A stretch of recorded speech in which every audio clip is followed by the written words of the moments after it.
मुला उखालेर कोही सिन्की बनाउँदैछौँ, कोही अचार बनाउँदैछौँ।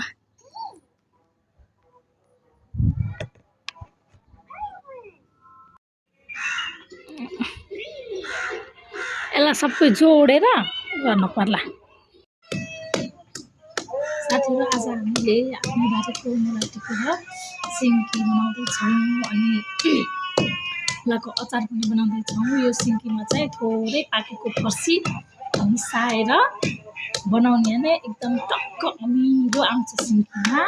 आज हामीले थोरै फर्सी पनि मिसाएर सिन्की बनाउँदैछौँ है त।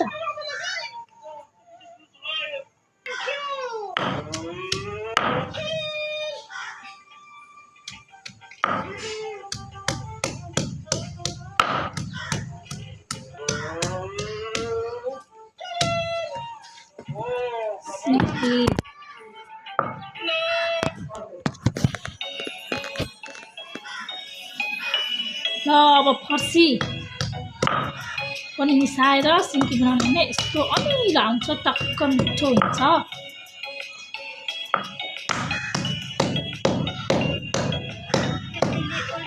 यो फर्सी हो गाइज, फर्सी राखेर बनाउनु मिठो हुन्छ।